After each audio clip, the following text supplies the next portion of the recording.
করতে পারি গভর্নমেন্টে আমি নিজে যাওয়ার আগে। হ্যাঁ, আমরা হিউজ পরিমাণ মানে প্রত্যেক দিনে অনেকগুলো মিটিং আমরা করতে হয়েছে বিভিন্ন গ্রুপ অফ পিপলের সাথে, যে আমরা কিভাবে এই ভায়োলেন্স গুলোকে ইয়ে করতে। এখন ভায়োলেন্স গুলো কে করছে কে করে নেয়, এটা কিন্তু আপনি যে উত্তরটা জানতে চাচ্ছেন, যে কোনো একটা গ্রুপ অফ পিপল, কোনো একটা বেস্টেড ইন্টারেস্ট, কোনো একটা নির্দিষ্ট আদর্শ ধর্মের লোক কিনা বা ধারার লোক কিনা, এরকম আপনি পাবেন না। আপনি ধরেন না, যদি আপনি তো নিউ ইয়র্কে থাকেন, নিউ ইয়র্কে যদি মানে এখন যদি বিদ্যুৎ চলে যায়, আপনি অনেক রকম সুবিধা সুযোগ সন্ধানী লোক দেখতে না পাবেন, তা যে আছে। দেখা গেলে হ্যাঁ হ্যাঁ তা আছে। ফলে আপনার যেটাকে বলা যায় যে আপনার মানে আপনাকে সিস্টেমেটিক এথনিক অথবা একটা রাজনৈতিক ভাবে নিকেশ করার জন্য যে এরকম প্ল্যান, ওইরকম কিছুই ছিল না। এটা ছিল একটা, তো হচ্ছে যে হিন্দু আওয়ামী লীগ লিডার এদের একটা অংশ এক ধরনের প্রতিশোধ পরায়ণতার শিকার হয়েছে, সেটা একটা ঘটনা। সেটা আপনাকে আলাদাভাবে দেখতে হবে, নিউজের রিপোর্টে আছে, সেটা আপনাকে আলাদাভাবে দেখতে হবে। কিন্তু সাধারণ হিন্দু পরিবারের যারা আঘাতপ্রাপ্ত হয়েছে, আমি তো মনে করি তাদের পক্ষে আমরা ওই সময় দাঁড়াইছি। আমি নিজে চেষ্টা করছি পুরো রিপোর্টটা ওদের কাছ থেকে নিয়ে আমি ওদের পুনর্বাসন করার। আমি এটা ওকে, আমরা একটু আগাই জানাব। জি আগান আমরা একটু আগাই। এই এই সিরিজেরই আরেকটা প্রশ্ন, সেটা হচ্ছে যে আমরা কিন্তু শেখ হাসিনারে বিরুদ্ধে যখন কথা বলছি, তখন আমরা মুক্তিযুদ্ধের চেতনা বিক্রির কথা বলছি। আমরা বলছি যে মুক্তিযুদ্ধকে নিয়ে উনি ব্যবসা করেন এবং মুক্তিযুদ্ধ উনি মানেন না। মুক্তিযুদ্ধের যে নীতির উপর ভিত্তি করে মুক্তিযুদ্ধ করা হয়েছিল, সেটা গণতন্ত্র হোক, সমাজতন্ত্র হোক, জাতীয়তাবাদ হোক বা ধর্মনিরপেক্ষতা, এর কোনোটাই উনি মানেন না, এর কোনোটাই ওর মধ্যে নাই। কিন্তু শেখ হাসিনার পতনের পর মুক্তিযুদ্ধের ভাস্কর্য ভাঙা হবে, স্বাধীনতা যারা আছে তাদের বিরুদ্ধে এটা করা হবে, এইটা কেন আসলো? আমি আবারও বলতেছি যে আপনি কিন্তু মানে আপনাকে আমি আলাদা দেখি অন্য সবার থেকে, কিন্তু এই যে সবাই বা ক্ষমতার কাঠামো থেকে এইটাকে একটা প্যাট্রন যদি আমি নাও বলি, আমি বলবো যে এইটাকে একটা ধামা চাপা দেওয়ার চেষ্টা। এইটা কেন? কারণটা কি? মানে এইটা প্রোটেক্ট না কইরা তাদেরকে ভালো বলার চেষ্টাটা কারণটা কি? মুক্তিযুদ্ধের সাথে আমি মনে করি না এরকম এরকম ভাবে হয়েছে। আর আমি ভালো অন্যরা খারাপ এরকম না। আমি যদি ভালো, আপনি অত বলেন নাই আর কি যে ওটা ভাঙা উচিত। কারণ শেখ হাসিনা, যেমন শফিক ভাইয়ের বক্তব্য, আমি বলি সরকারের বক্তব্য কিরকম। শফিক ভাইয়ের বক্তব্য হচ্ছে আচ্ছা ওই বিল্ডিং ভাঙা হলো কেন? হাসিনা ওইখানে বক্তৃতা দিচ্ছে দেখে বিল্ডিং ভাঙা দিয়ে আসছে। মানে এটা কিন্তু শফিক ভাই জাস্টিফাই করছে। আচ্ছা, ওনার পয়েন্ট অফ ভিউ আমি ব্যাখ্যা করতে পারবো না, উনি ব্যাখ্যা করতে পারবেন। আমি যেটা আমার পক্ষ থেকে বলতে পারি সেটা হচ্ছে, আমি যে কোনো ধরনের ভাঙাভাঙির বিরুদ্ধে আমি নিজে বারবার বলছি, এবং 32 ভাঙার দিনও আমি বলছি কথাটা। তো আমার পয়েন্টটা হচ্ছে কি, আমার পয়েন্টটা খুবই ক্লিয়ার। আপনি বাংলাদেশে আওয়ামী লীগ প্রশ্ন, মূর্তি, ভাস্কর্য, ভবন ভেঙে করতে পারবেন। ভবন ভাঙা হয় না, এরকম কোনো অভ্যুত্থান বিপ্লব হয় না। আপনি মর্নিং নিউজ জ্বালাই দিছে 52 সালে ভাষা আন্দোলনকারীরা, কি জন্য জানেন? আমি গল্পটা বলি, আপনি যদি স্মরণ না করতে পারেন। সেটা হচ্ছে মর্নিং নিউজ,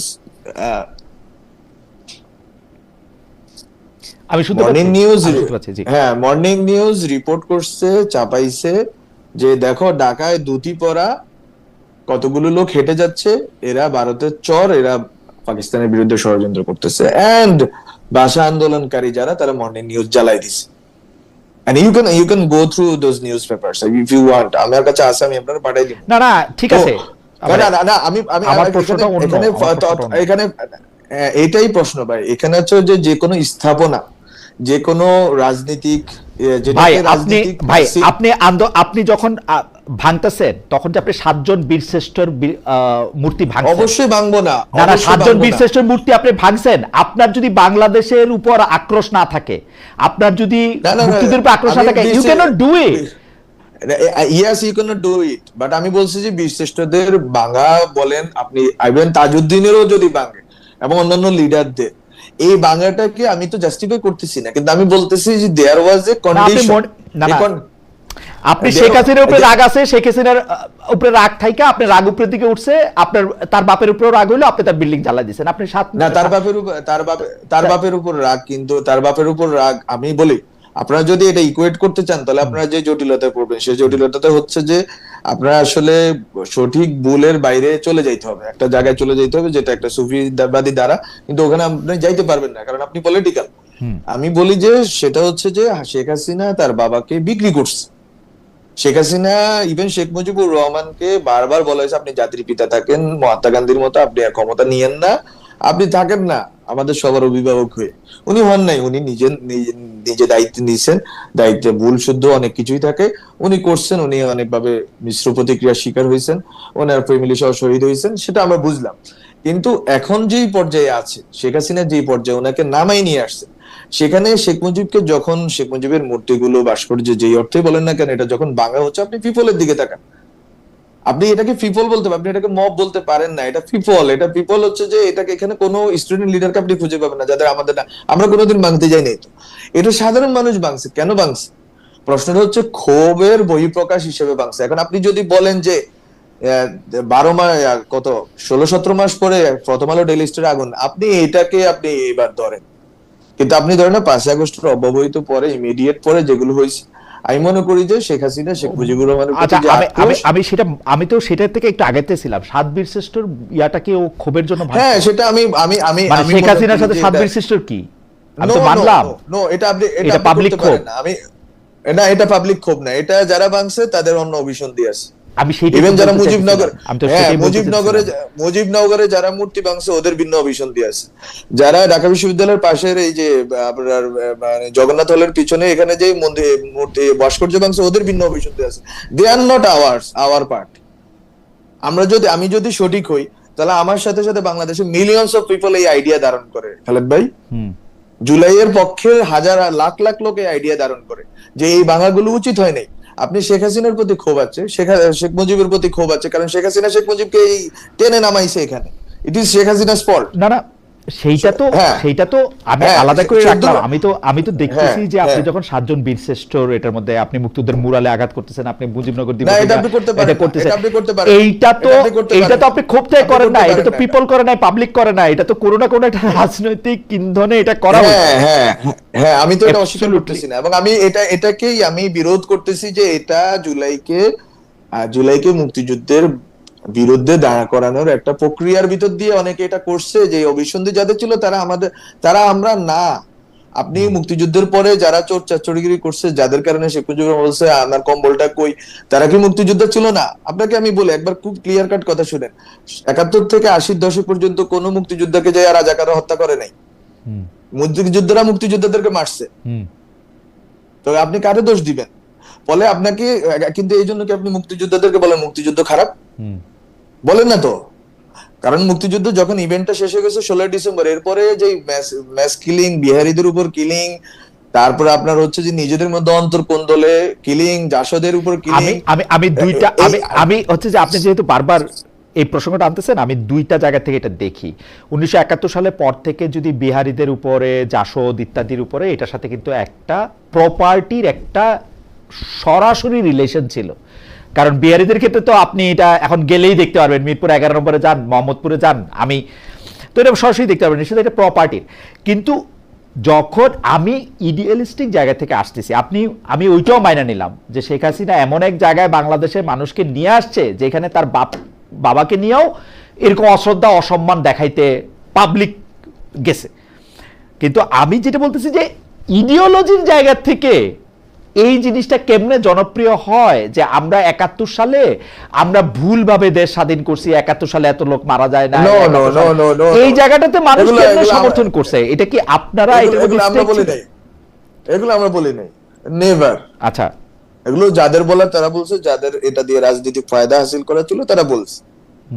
আপনি 71 ভারতের কাছে বিক্রি করে দিয়েছে যারা, একটা অংশ ছিল, একটা অংশ বলছে এটা দ্বিজাতি তত্ত্বের অবসান হয়েছে, এটাও ছিল। 71 হাজার রকম, 71 আপনার কাছে একরকম, 71 না না, ডেফিনেটলি আপনার, হ্যাঁ, এবং 47 হাজার রকম। পাকিস্তান আন্দোলন, আবুল হাশিমের পাকিস্তান আন্দোলন হচ্ছে বেসিক্যালি গ্রেটার বেঙ্গল করার আন্দোলন, মাওলানা ভাসানীর আন্দোলন, শেখ মুজিবুর রহমান, আমি শেখ মুজিবুর রহমানের একটা লেখা ওই সময় চাপানো হয়েছে 47 সালের, এটা আমি আমার রিসার্চের কাজে এটা ইউজ করছি। আর হ্যাঁ, 47-এ শেখ মুজিবুর রহমান নিজে বক্তৃতা দিয়ে বলতেছে আমরা অখণ্ড বাংলা চাই। এখন ওই রাজনীতি যারা করছে, আর শাহজিজুর রহমান তখন বিরোধিতা করছে, সেই শাহজিজুর রহমান আবার পাকিস্তানের পক্ষে 71 সালে, আর শেখ মুজিবুর রহমান 71-এর নেতা। ফলে এগুলো প্রত্যেকটা রাজনৈতিক ঘটনারই অনেকগুলো চরিত্র দাঁড়ায়, এবং কোনটা সহি চরিত্র কোনটা বেসহি চরিত্র সেটা তো আসলে ইতিহাস নির্ধারণ করবে। আর আমার মনে হয় যে আমি একটু বর্তমান রাজনীতিতে ফিরে আসি। আপনার কাছে কি মনে হয় যে বাংলাদেশের, মানে আমি এই কথাটা প্রায় শুনি যে বাংলাদেশের বেশিরভাগ মানুষই আসলে ৭১ সালে যে বাংলাদেশটা স্বাধীন হয়েছে এইটার বাস্তবতাটা ঠিক অনুধাবন করে নাই, সেই জন্য এটাকে মুক্তিযুদ্ধ না বলে এটাকে গন্ডগোল বলে। অনেক মানুষই রাজনৈতিকভাবে এটার পক্ষে ছিল না, অনেক মানুষ এটা আসলে বুঝতেই পারে নাই, এবং সেটা ভারতের ষড়যন্ত্রে এবং চক্রান্তে পাকিস্তান থেকে তারা আলাদা হইতে হয়েছে। আপনার কাছে কি মনে হয় বাংলাদেশের বেশিরভাগ মানুষ কি এখন অবশ্য এই মনে করে না? হ্যাঁ, এটা মনে করে না, এটা মনে করে না, মনে করে না। এগুলো একটা নির্দিষ্ট রাজনৈতিক গোষ্ঠীর প্রচারণার অংশ, যে তারা এইভাবে বাংলাদেশটাকে ডেফিক্ট করতে চায়।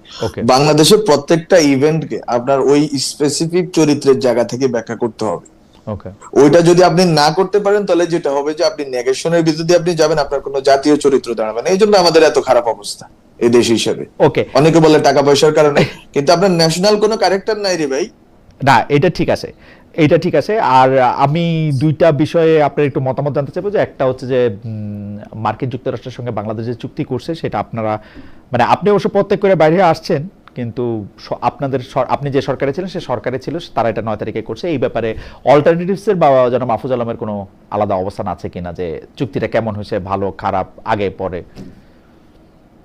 আমাদের এখানে খুবই ক্লিয়ার কথা, আপনি হচ্ছে ইমিডিয়েট রেজাল্টের জন্য যদি আপনি এটা করেন তাহলে আপনি এটা করছেন, কিন্তু আমি মনে করি যে এটা লং টার্মে এটা বাংলাদেশের স্বার্থের জায়গা থেকে অনেক ক্ষেত্রে আমাদেরকে ক্ষতিগ্রস্ত করবে। বিশেষ করে আমরা যে কথাগুলো বলতেছি, আমাদের নিজস্ব জ্বালানি, আমাদের নিজস্ব ফসলের প্রশ্ন, আমাদের নিজস্ব যে শিল্পের প্রশ্ন, এগুলোতে আমাদেরকে বাধাগ্রস্ত করবে।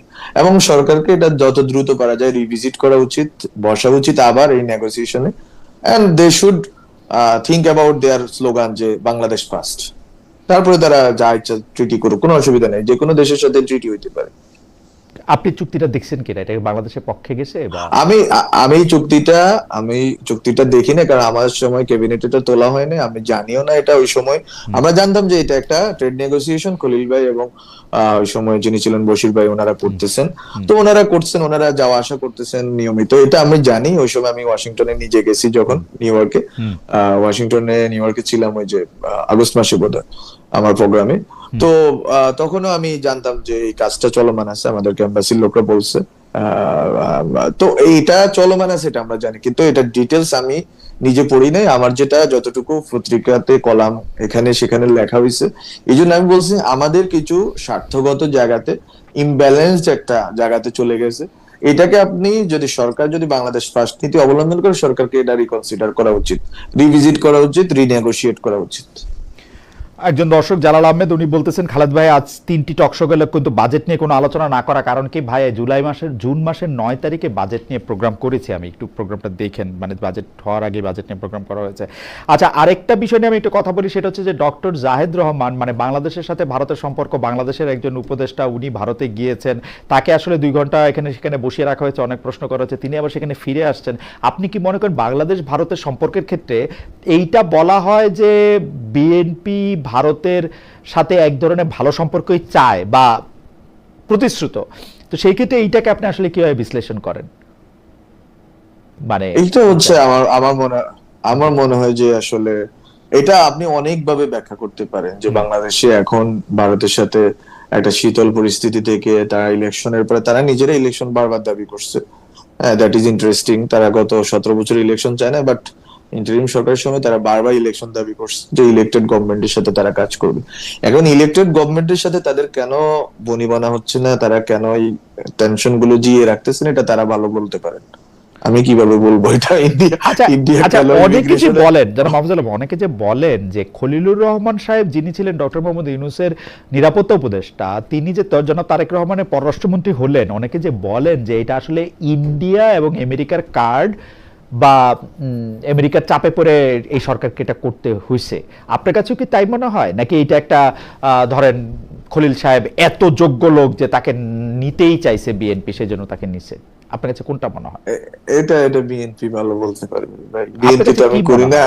মানে আপনার কাছে কি আমার মনে হয় যে মানে আমার একজন অন্তর্বর্তীকালীন সরকারের উপদেষ্টা এত গুরুত্বপূর্ণ যে তাকে পররাষ্ট্রমন্ত্রী হিসেবে বিএনপির মতো এরকম একটা পুরনো দলে নিতে হবে, মানে এটা আপনার কাছে কি মনে হয়? বিএনপি টেকনোক্রেট নিতে অভ্যস্ত, টেকনোক্রেট বিএনপি সেই অনেক আগে থেকেই নেয়। নেয়, তো এটা কিন্তু আসলে হ্যাঁ, টেকনোক্রেট মানে হচ্ছে, সেটা টেকনোক্রেটদের মধ্যে তো বিএনপি মানে ধানের শীষ মার্কা টেকনোক্রেটও অনেক আছে, মানে এই ডক্টর মোহাম্মদ ইউনূস মার্কা এখন টেকনোক্রেট কেন নিতে এখন হলো?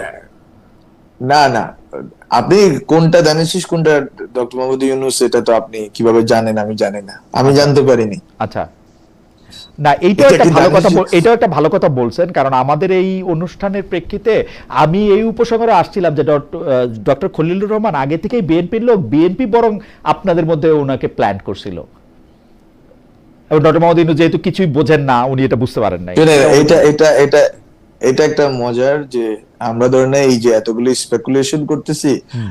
কিন্তু এখানে স্পেকুলেশনের চেয়ে আসলে আমাদের এটাই পলিটিক্স স্পেকুলেশন এবং হচ্ছে ব্লেমিং গেমিং সবকিছু, কিন্তু আমার যেটা মনে হয় যে আসলে বাংলাদেশে পররাষ্ট্র মন্ত্রণালয় এই জিনিসটা খুবই ইম্পর্টেন্ট একটা জায়গায় চলে গেছে, এবং জিও পলিটিক্যাল যে টেনশন আমরা পড়ে আসতেছে আমাদের গাড়ির উপরে, হ্যাঁ, এটা এই ক্ষেত্রে আমার মনে হয় যে বিএনপি যদি যেটা ভালো মনে হয় তারা করছে, এবং বিএনপি এটা ভালো বুঝতে পারবে কাকে দিয়ে তারা এই টেনশনটাকে মিটিগেট করতে পারবে এবং ম্যানেজ করতে পারবে। এটা বোধহয় তাদের একটা চিন্তা ছিল, এর বাইরে আমি জানি না আসলে এটা আগে পরে কিভাবে কি হইলো, কে কার হয়ে খেললো। কারণ হচ্ছে খেলাটা তো আসলে আপনি বুঝতেও পারবেন না, যদি খেলোয়াড়ের খেলা এই হয় তাহলে আপনি বুঝতে পারবেন কিভাবে, আর যদি খেলা আপনিই বুঝে যান তাহলে খেলোয়াড় খেলোয়াড় হইলো কিভাবে। না সেটা ঠিক আছে, কিন্তু ধরেন আবার একটা পুরনো কথা কইতে হয় যে ইলেকশন তো একটা গেল, সেইটারে আপনি একটা ভাগ বাটোয়ারার ইলেকশন আপনি বলছেন। বাইরে এটা তো কইয়া দিছি কথা, আগে তো একবার কইছি। আবারও বলেন, আর আবারও একটু বলেন, অল্প একটু বলেন, আপনি একটু বলেন যে এখন এই বাটোয়ারা থেকে, মানে আমার প্রশ্নটা ওই বাটোয়ারা পর্যন্ত না, মানে যে জুলাই স্পিরিট ছিনতাই হয়ে গেছে বলে মানে বা অনেকে বলে থাকেন, আমি আপনার কথা যদি নাও বলি, ক্ষমতার মূল নিয়ন্ত্রক যুক্তরাষ্ট্র, এটা যদি আমরা নাও বলি, এই জায়গা থেকে কি আসলে আর ফিরে আসা সম্ভব? মানে মানুষ তো ওইটাই চাইতেছে মনে হয়, তাই না? এগুলো আসলে কোনোটাই স্থির কিছু না। হুম হুম। হ্যাঁ, আমরা একসময় ভারত, একসময় ইন্ডিয়া, একসময় আমি চিন্তা করি কবে ঢাকা উইল, আমরা একটা স্লোগান আছে, আমি নিজের লেখা লিখছি, Dhaka will be the centre. আমি আচ্ছা। ওইটার অপেক্ষায় আছি। এর আগ পর্যন্ত কে কি করলো এটা আমরা দেখার দরকার নেই। আমাদের টার্গেট কি? আমরা যদি আমাদের ইয়াং জেনারেশন বলি, এবং আমি মনে করি এনসিপি করুক, যেই দলে করুক না কেন, আমাদের জেনারেশন এই ক্ষেত্রে একমত যে ঢাকাকে সেন্টার বানাইতে হবে, সেন্টার অফ গ্র্যাভিটি বানাইতে হবে এই অঞ্চলে। ওকে। শেষ। আমাদের আমাদের স্বপ্ন এত বড়, এটা হচ্ছে কথা। এবং এটা বানানোর জন্য আমাদেরকে স্বনির্ভর হইতে হবে, আমাদের প্রতিষ্ঠানগুলোকে শক্তিশালী করতে হবে, এবং আমাদের রাজনৈতিক কালচার ঠিক করতে হবে, আমাদের রাজনৈতিক ভাবে সংগঠিত হইতে হবে। আমাদেরকে আরো আমাদের যে ব্যর্থতা আছে, আমাদের যে কমতি আছে, এগুলো থেকে শিক্ষা গ্রহণ করে আমাদেরকে প্রস্তুত হইতে হবে। আমরা ওই দিকে তাকাই আছি। এক সময় একজন আসবে, খেলবে, এটা কোথায় নাই? এটা কোন দেশে অন্য দেশ প্রভাবিত করার চেষ্টা করে না। শুনেন খালেদ ভাই, আমি একটা কথা বলি, আমি এটা বলছি অনেকবার, এখন আজকে আপনার সুবাদে অনেককে বলতে সুযোগ পাচ্ছি। সেটা হচ্ছে, অনেকে বলে না ভারতের ষড়যন্ত্র বাংলাদেশের ভিতর।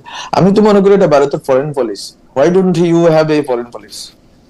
মানে বাংলাদেশকে আমি বলতেছি, হুম। আপনার ভারতের ফরেন পলিসির অংশ বাংলাদেশে সে হেজিমনি রাখবে, সে এটা, তো এটাকে সে করতলগত করে রাখবে। এটা তো তার ফরেন পলিসি, পলিটিক্যাল ফিলোসফির অংশ, তাই না? এটা সে একটা রাষ্ট্র হিসেবে করতেছে। বাংলাদেশ কোথায়? মানে ওকে। বাংলাদেশ যদি এক্সিস্ট করতে চায়, তাহলে তো বাংলাদেশের নিজস্ব তো প্ল্যান থাকতে হবে। আমরা কি করব এই সবগুলো গ্লোবাল পাওয়ারের সাথে, আমরা কিভাবে নেগোশিয়েট করব, আমরা কিভাবে আমাদের সেরাটা আদায় করে নিব, ওইটাই আমরা চাই। আমরা আমরা প্রায় শেষ পর্যায়ে চলে আসছি। আমরা দর্শকদের কাছে জানতে চাইছিলাম যে যুক্তরাষ্ট্রের সঙ্গে হওয়া বাণিজ্য চুক্তি বাংলাদেশের অবস্থান শক্তিশালী করতে ভূমিকা রাখবে, সংসদে বলেছেন পররাষ্ট্রমন্ত্রী ডক্টর খলিলুর রহমান। প্রিয় দর্শক, এই কথা সমর্থন করেন কিনা? শতকরা 26 ভাগ এই দর্শক একথা সমর্থন করেছেন, 74 ভাগ সমর্থন করেন নাই। 10,000 দর্শক ভোট দিয়েছেন। আমি দুইটা বিষয়ে শুধু এখন আপনার দৃষ্টি আকর্ষণ করতে চাই। একটা বিষয় হচ্ছে, আপনি অন্তর্বর্তী সরকারের মানে বিশেষ উপদেষ্টা বা বিশেষ সহকারী ছিলেন যখন, মানে উপদেষ্টা পদমর্যাদায়, সেই সময় ডক্টর মোহাম্মদ ইউনূসকে আপনি গাইড মানে কি, আপনি বিভিন্ন বিষয়ে আপনি তাকে পরামর্শ দিতেন, কিন্তু পরে আবার আমরা দেখতে পাচ্ছি যে উনার একটা কিচেন ক্যাবিনেটের কথা প্রায় হচ্ছে, যে মানে শব্দটাই কেমন এত বেশি ক্লিশে হয়েছে, মানে বিশেষ কিছু লোকের সাথে তার বেশিরভাগ সিদ্ধান্তের বিষয়ে উনি বৈঠক করতেন বা আলোচনা করতেন।